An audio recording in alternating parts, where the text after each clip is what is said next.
Welcome to another episode of Mouth Dancing with your host Young.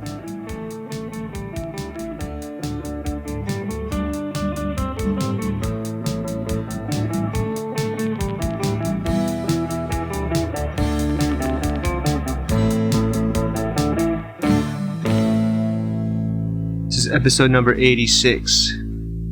Don't get 86'd out of here. Alright, don't 86 yourself out of here. Just keep listening.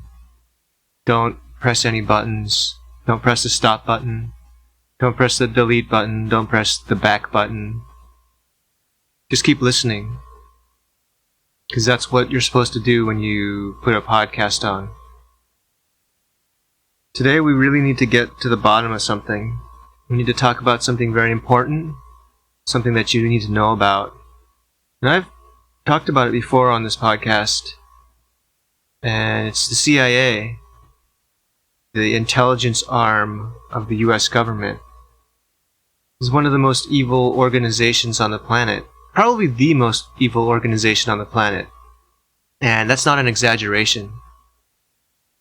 This organization regularly carries out coups in other countries so we can control their governments and their resources and the people.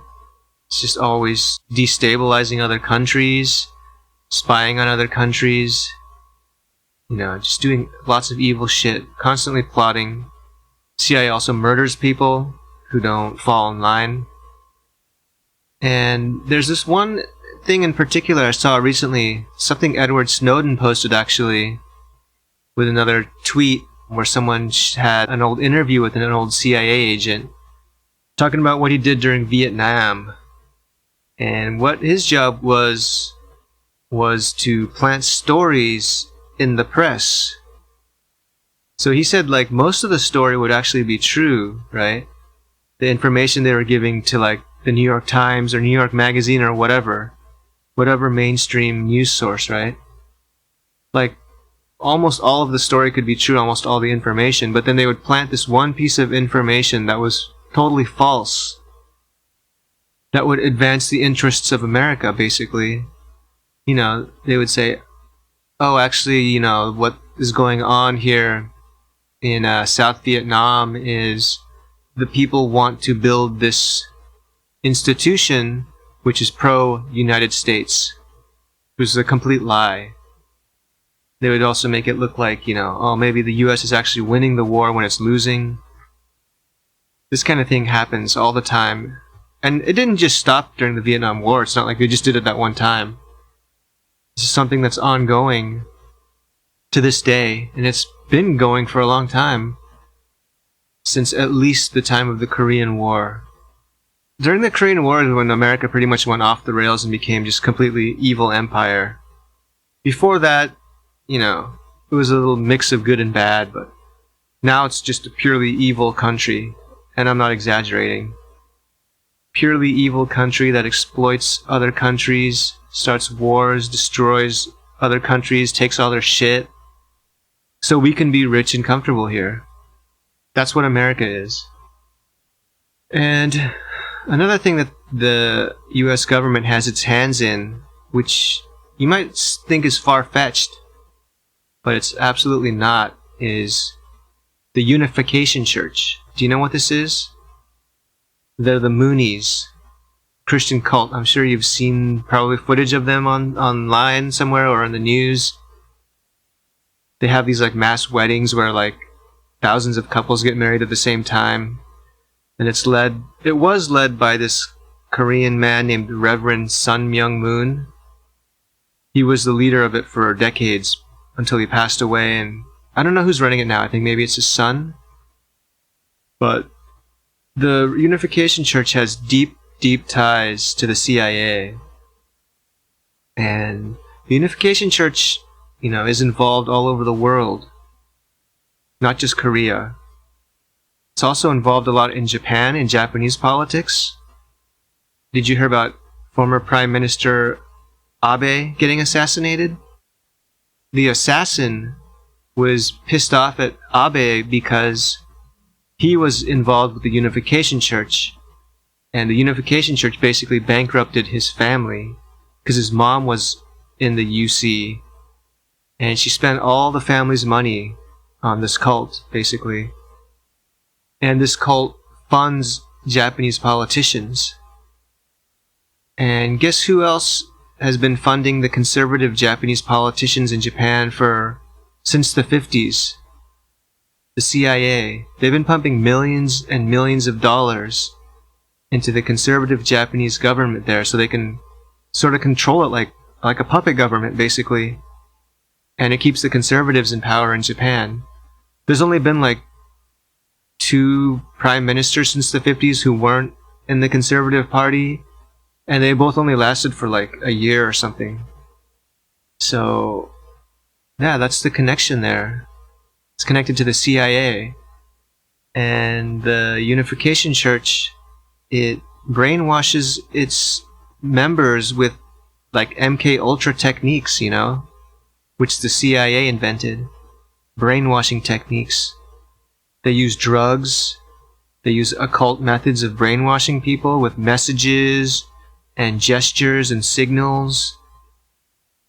That's what our government is up to. Did you know that? Do you find it interesting? Do you care? I think you should care. You care about what's right and what's wrong. And your government is wrong. It's evil. It's twisted. It's sinister. It's plotting. It's murderous. It's just Satan incarnate, basically. And if you support that crap, you're a psychopath, just like them. And I don't support anyone who's a psychopath. And lastly, I wanted to talk about managing emotions. You familiar with this concept? People say you should learn how to manage your emotions so that they don't manage you, right? Because, you know, if you don't learn to control them, then you're not really controlling yourself. You're being controlled by, like, hormones and chemicals coursing through your body, which are telling you to behave, like, erratically and insanely. And that's not rational behavior, right? So, there's, like, anger management courses and stuff like that, where people learn how to deal with their emotions. But I was thinking, you know, if you need to manage your emotions, if you're like a rich person, and you know how rich people hire someone to do pretty much everything? Like they hire someone to cook their meals, someone to tell them when to work out, someone who cleans their house, you know, someone who drives them around, someone who does their grocery shopping, someone who takes care of their kids, someone who does basically everything for them, right? Well, maybe they could also, like, start a new profession where they hire people to manage their emotions for them. They could have this person walking around with them all the time. Because they don't want to do it themselves, right? It's like too much work, or they don't want to put in all that effort to learn how to do it. So they just hire someone who's their emotion manager, who walks around with them. It's like, oh, Bill, I could tell you're about to get upset. Let's calm down here, alright? Count to 10. You know, think of marshmallows or something. I don't know how that works, but yeah, this emotion manager could be like, hey, you're getting a little too excited. Calm down. You know, laughter's good, but laughing maniacally for 10 minutes straight is not, so let's rein that in, fella. And this emotion manager, that could really support the economy too if there's this new job available for people to do. And, you know, that could become your profession. You could be like an emotion manager for rich people. That doesn't seem like it'd be too bad of a job, right?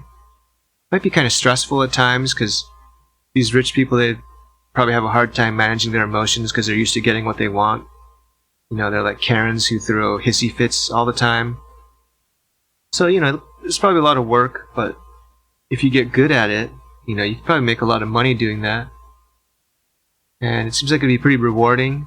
It'd be a pretty fascinating job as well. It'd look good on your resume. You know, you can tell all your friends about it. On LinkedIn, you know, you could have your title be emotion manager. Emotion manager to the stars, maybe even, right? And then you could list all your clients, like all these famous people, like Leonardo DiCaprio and Russell Crowe and Brad Pitt and Salma Hayek and Ryan Gosling. I don't know, just anyone, a bunch of celebrities, right? Sounds like a pretty cool job, and I think I invented this just now. So, if you guys want to put this into action, come talk to me and I'll lay it all out for you. I could even be like a mediator connecting rich people to emotion managers. Maybe I could start a whole company actually. So the next time you hear from me, I'm going to be the CEO of a new company that's all about managing people's emotions. Anyway, thanks again for listening, and I'll talk to you next week. Bye.